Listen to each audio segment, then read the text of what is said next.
BNP আরো কয়েক হাজার বছর জন্মগ্রহণ করতে পারে, কিন্তু নিষিদ্ধ, নির্মূল এগুলা করতে পারবে না। আমরা এটা নিয়ে মাথা ঘামাই না। বিএনপি ক্ষমতা আছে, নির্মূল করার মতো ক্ষমতা তার 100 বার রাখে। তার অস্ত্র আছে, গুলি আছে, বন্দুক আছে, পুলিশ আছে, মিলিটারি আছে, ছাত্র দল আছে, যুব দল আছে, বিভিন্ন লোকের আছে, পারবে। তারা তাদের ক্ষমতা আছে। সেটা নির্মূল করতে আসলে পরে দেখা যাবে কে কাকে কতটুকু নির্মূল হয়, কতটুকু। আমাদের মির্জা ফখরুল সাহেবকে অত্যন্ত আন্তরিক ধন্যবাদ জানাই যে উনি ওনার বক্তব্যটা দিয়ে উনি এতদিন যে সজ্জন ভদ্র মানুষ হিসাবে একটা পরিচিত লাভ করেছিলেন, সেটার উপরে উনি নিজেই কুঠারাঘাত করলেন। উনি এই যে টিসিবি কার্ডটা থাকার কারণে এখন সে ট্রাকের পিছনে লাইন দিতে হচ্ছে না। এই টিসিবির কার্ডের দোকানের জন্য একটা দোকানে মাল রেখে দেওয়া হয়েছে। এখন ওই টিসিবির কার্ডটা নিয়ে ওই দোকানের কাছে গেলে পরে কার্ডটা দিয়ে সে মালটা নিয়ে চলে আসবে। টাকাও লাগবে না, পয়সাও লাগবে না, তার যে ব্যবস্থা করে দেওয়া হয়েছে। আর কিছু লাগলে টাকা দিবে। তার মানে জিনিসটাকে সহজ হয়ে গেল না কার্ডের দিয়ে। একইভাবে যদি একজন চাষিকে বা একজন মহিলাকে 5,000 টাকা, 2,000 টাকা, 3,000 টাকার কার্ড দিয়ে দেওয়া হয়, তাহলে সে কার্ডটা সারের দোকানে যাবে, তেলের দোকানে যাবে, দোকানে গিয়ে কিনবে বা হাসপাতালে যাবে। অর্থাৎ ধাপে ধাপে যদি সারা বাংলাদেশটাকে কার্ডের আওতায় এনে নেওয়া যায়। আমি যে বেতন পাচ্ছি, পেনশন পাচ্ছি, যদি আমার এখন চলে আসতেছে ব্যাংকে, এখন ব্যাংকে না চলে এসে আমার কার্ডে চলে আসবে। তাহলে আমার কার্ডে চলে আসলে আমি কার্ডটা দিয়ে যে কোনো দোকানে গিয়ে আমি এই কার্ড আনতে পারি। এখন তো আমার ব্যাংকে টাকা উঠাতে হচ্ছে, ব্যাংকে যেতে হচ্ছে, এখানে তো আমার একটা এক্সট্রা বার্ডেন, এক্সট্রা খরচ হচ্ছে। আমার ব্যাংকে যেতে হবে, টাকাটা উঠাইতে হবে, চেক বই লিখতে হবে, আছে। তার যদি আমার পেনশনটা কার্ডে চলে আসতো, তাহলে কি করতে পাটোয়ারি ভাই? আমি সরাসরি দোকানতে গিয়ে আমি কার্ডের বিনিময়ে ক্রয় করতে পারতাম, আমি ট্রেনের টিকিট কাটতে পারতাম, হাসপাতালে ওষুধ কিনতে পারতাম, আমি বাজারে সদাই করতে পারতাম। এটা কার্ডের একটা ভালো দিক। এটা শুরু করেছেন মাত্র, এখনই তো সকল কিছু হবে না। আমি যদি সবকিছু কেউ বললে বাধা দিয়ে শুরু করব, এই মানসিকতা তো আমি যাই না। হয়তো এটাই অনেকে ভালো মনে করে, তো আমি বিনয়ের সঙ্গে বলছি আমি এটাতে নাই। আমার চরম প্রতিপক্ষ যদি একটু ভালো কাজ করে, আমি সেই ভালো কাজটাকে স্বাগতম জানাবো এবং অপেক্ষা করব এর চূড়ান্ত ভালো কি আছে। এখন এটাকে হয়তো বলবেন তেল দিচ্ছি, এখন তো তেল দেওয়ার তো আমি তো তেল কতটুকু দিতে পারি না, যে আপনারা জানেন আমার গত 40 বছর প্রমাণ হয়েছে আমি কি পরিমাণ তেলবাজি করতে পারি। আর নতুন করে এই 75-76 বছর বয়সে আর তেলবাজি করার জন্য কোন একটা প্রয়োজন পড়বে কিনা জানি না, কারণ আমার কাফনে কাপড় ছাড়া তো আর কিছু চাওয়ার কিছু নাই। এটা তো আমার বউ দিতে পারবে। এখন পর্যন্ত যা আমার বউর কাছে সঞ্চয় টঞ্চয় আছে, কাফনে কাপড়টা জোগাড় করতে হবে, তা পারবে, তার সঙ্গে কিছু আগরবাতি, কিছু এই সমস্ত জিনিস জোগাড় করতে পারবে। আর কবর তো যেহেতু আর্মি অফিসার, সেনাবাহিনীতে কবরস্থান আছে, এখানে দিতে পারবে। আর যদি গ্রামে পাঠায় দেয়, গ্রামে গেলেও জমি জমা আছে, বাড়ি ঘরে আশেপাশে কবর দিতে পারবে, পারিবারিক গোরস্থানও আছে, আত্মীয় স্বজনের গোরস্থান আছে। ওইটা নিয়ে নতুন করে কিনতে হবে না।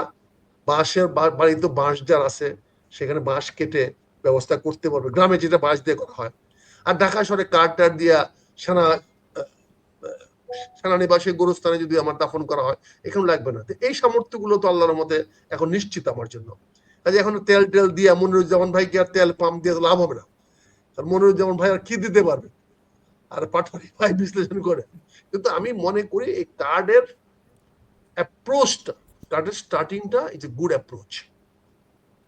এইভাবে ক্যাশলেস করে কার্ডের মাধ্যমে যদি মানুষের কাছে সুযোগ সুবিধাগুলো পৌঁছায় দেওয়া যায়, তাহলে এটা ভালো পদক্ষেপ, আমি স্বাগত জানাই।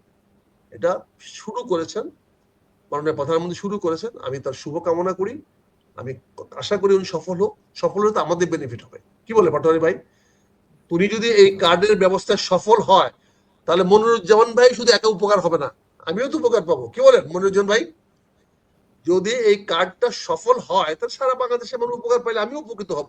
আর আমি যখন তারেক রহমান সাহেবের নির্বাচনী এলাকায় বাস করি, আমি যখন তার ডাইরেক্ট ভোটার, সরাসরি ভোটার, 17 নির্বাচন এলাকায় আসি, কিছু বেনিফিট তো আমিও পাবো। কি বলেন মনিরুজ্জামান ভাই, পাঠাবেন না কিছু?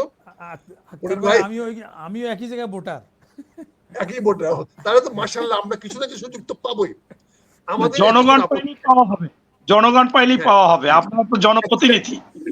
হ্যাঁ এক্স্যাক্টলি, আমরা পাইলে, জনগণ পাইলে জনপ্রতিনিধি পাই গেলাম। এখন দ্বিতীয় বিষয়টা আসি, কাজে এটা আমি আপনাকে ক্লিয়ার করলাম। আমি কার্ডের স্টার্টিংটাকে ইতিবাচক মনে করি। এটা আগামী দিনে দেখব, বিশ্লেষক ভাই আছেন, পাটোয়ারি ভাই আছেন, উনি বলতে পারবে, কিন্তু এটার ফলাফল আমাদেরকে দেখতে হবে। সব কমলাই মিষ্টি না, সব আঙ্গুরই মিষ্টি না। বাজারে খুঁজে না দেখলে আঙ্গুর ফল শুধু টক না, আজকাল ঢাকা শহরে আঙ্গুর ফল টকই পাওয়া যায়, মিষ্টি আঙ্গুর এখন খুব একটা পাওয়া যায় না। কি মনির ভাই, বাজারে কি? আর কমলা তো এখন রিয়েলি টক, মিষ্টি কমলা এখন আর পাওয়া যায় না। ওটা আসলে মাটির দোষ, ওটা মাটির দোষ। যাই হোক, এখন আমরা তো দেখতে চাই, ফলাফল দেখতে চাই, আমরা বলতে চাই না আগে এটা খারাপ, এটা টক, এটা খারাপ হবে, খারাপ উদ্দেশ্য বলতে চাই না। উনি তো ক্ষমতায় চলে আসছেন, উনি যে উদ্দেশ্যে যে ক্ষমতায় চলে আসছেন, উনি 5 বছর ক্ষমতায় থাকবেন। উনি যদি ভালো কাজ করেন আল্লাহর রহমতে আরো 5 বছর থাকতে পারে, আমার তো কোনো আপত্তি নেই, জনগণ ভোট দিলে থাকবে। কিন্তু শেখ হাসিনার মতো ভোটে না গেলে হলো আর কি, ওই ধরনের ভোটের মধ্যে না গেলে হলো, সুষ্ঠু নিরপেক্ষ একটা ভোট হলে যাক।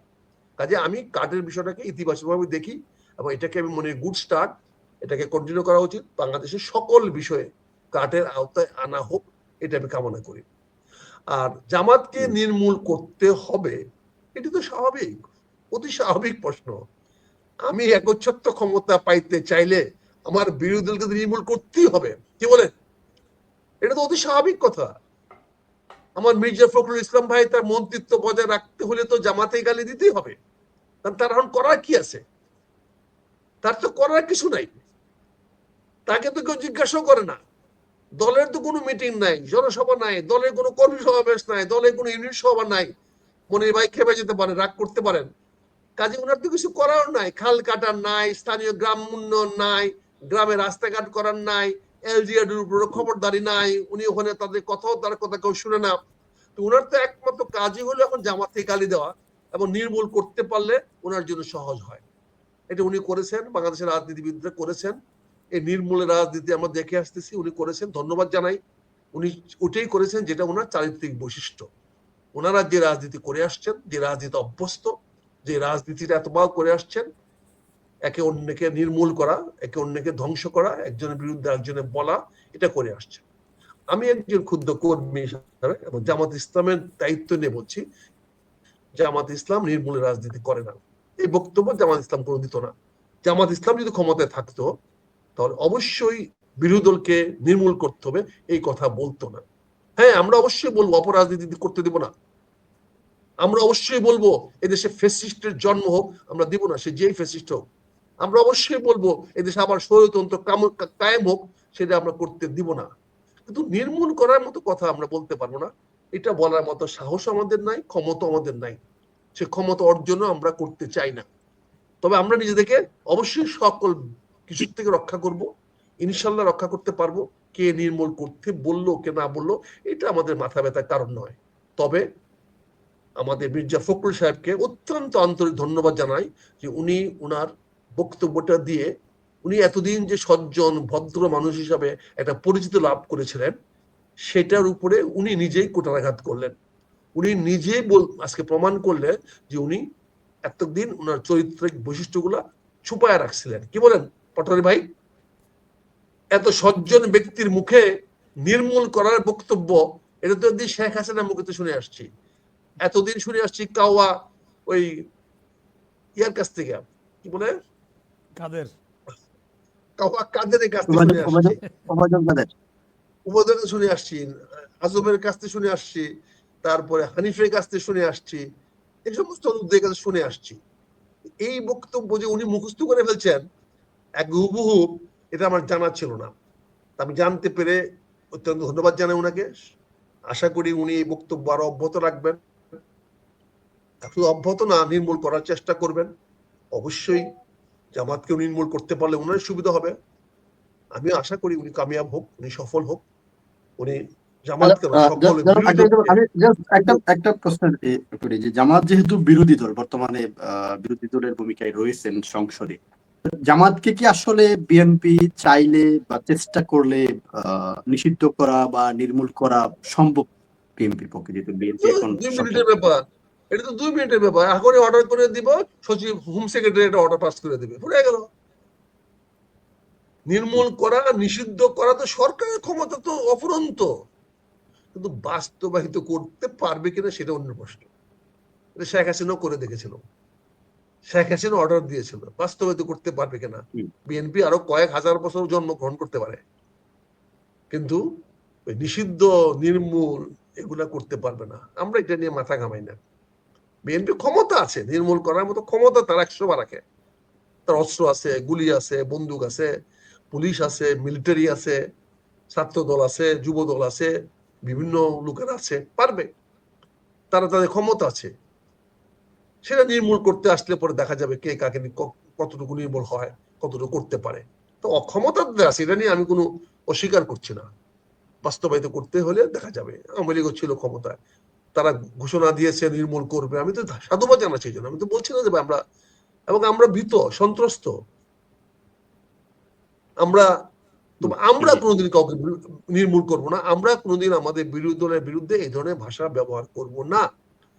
আমি বিরোধী দলের যেই বিষয়টি নিয়ে বিরোধিতা করছে সেই বিষয়টি সুরাহা করার চেষ্টা করব। বিরোধী দল যদি বলে আমার চুল পাক না, আমি কলম দিয়ে চুলটা কালো করার চেষ্টা করব, অথবা মাথাটা ছিলে ফেলবো, কিন্তু আমি মাথাটা কেটে ফেলবো না। কাজে এখানে উনি যদি বলেন যে বিষয়টি নিয়ে বলবেন, সেই বিষয়টার ব্যাপারে ব্যবস্থা নেবেন। আমরা সরকার থাকলে তাই বলতাম যে আপনাদের কোনো ইস্যু থাকলে বলেন, সেগুলো আমরা সলভ করব, সমাধান করব, এবং আপনাদের মতো করে সমাধান করব। আসেন বসি কথা বলি। এখনো বিরোধী দল আমরা তাই বলছি, আসেন বসি কথা বলি, সমাধান আপনাদের মতো করব, আলোচনার মাধ্যমে করব। এই ভাষাগুলো ব্যবহার করেছেন, আমি কোনো প্রতিবাদ জানাচ্ছি না, নিন্দাও জানাচ্ছি না। আমি ওনাকে ধন্যবাদ জানাচ্ছি, সাধুবাদ জানাচ্ছি। আরো বলেন, আরো বেশি করে বলেন। অনেক ধন্যবাদ।